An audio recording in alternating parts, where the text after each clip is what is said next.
boiling over on Capitol Hill. Republican lawmakers blasting the Obama administration over Benghazi. Congressman Dana Rohrabacher telling the House Foreign Affairs Committee this administration has lied to the American people about this tragedy. The arrogance and dishonesty in all of this is breathtaking. Congressman Rohrabacher joins us. Good evening, sir. Good evening. Okay, you say they lied, so be specific. What do you think they lied about? Well, we know that for 6 days after the attack, and we just heard from a member of the Intelligence Committee who saw the film, and they knew within a matter of hours, if not right away, that this was an organized armed hit job by Al-Qaeda probably, but an organized, commanded effort to murder our people. Yet for 6 days after that, they were telling the American people that this was movie rage. This was a crowd getting out of control in order, and then they murdered our ambassador rather than Al-Qaeda. And what does that do? That means we are not worrying about radical Islamic terrorism. Instead, we're worried about a crowd getting out of control. That was a lie. They knew it was a lie when they said it. When they sent out Ambassador Rice to all the talk shows, they knew that was not the truth. When you tell something that's not the truth to the American people, especially in the middle of a crisis, you can expect to get away with it and be forgiven. Well, there's something peculiar, and they're just bits and pieces leaking out of these closed hearings, and which is why I wish they'd be more out in the open. I think that Washington, there's a tendency to overclassify things so that people get excluded when we really, you know, there aren't, things don't have to all be classified, maybe some, but not all. And apparently what I'm hearing is that the CIA claims that they had Al-Qaeda in the sort of talking points that went to the White House that were then fed to Ambassador Rice, and then she went to the talk shows, and somehow she didn't get the Al-Qaeda talking points. That there's somewhere along the road between... Baloney. That's baloney. The president himself was at the United Nations talking about movie rage.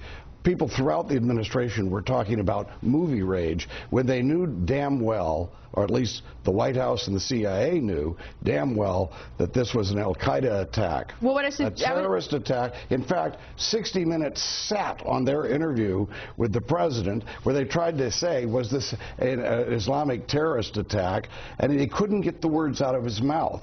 There's something going on there where the president can't utter the words Muslim terrorist attack. Well, what I was suggesting is I was suggesting that someone at the White House set up Ambassador Rice. Perhaps. I don't know for sure, but I think that I mean, I can't believe that Ambassador Rice would make the decision to exclude Al-Qaeda and go on those shows and make herself look foolish. I agree. I think in some ways that she I think she got hung out to dry. No, I agree. This is not, Ambassador Rice was set up by the White House for whatever reason, and the president himself is right when he says, don't blame her.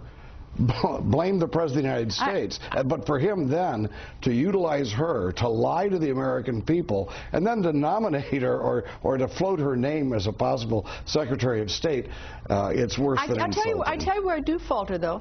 And that's not asking more questions, because in a day or two, everyone pretty much suspected, the terrorism. I mean, it had all the earmarks of it, and people suspected. So I would have expected that she would follow through and ask questions. Remember, Secretary of State Colin Powell went before the United Nations, and he didn't ask very many questions, and he talked about weapons of mass destruction that didn't turn up in Iraq. So I'm a little bit suspicious of these government employees being sent out to talk essentially and give a message to the American people that frankly isn't so. I think there's every reason to worry about that. Just because Secretary Powell had been put in the same spot doesn't... But should have asked questions. Right, and doesn't excuse this president from sending out someone to lie in the middle of a crisis. And if we cannot trust the President of the United States to not go out and intentionally mislead the American people, and what were his motives? He just can't get people upset about radical Islamic terrorism.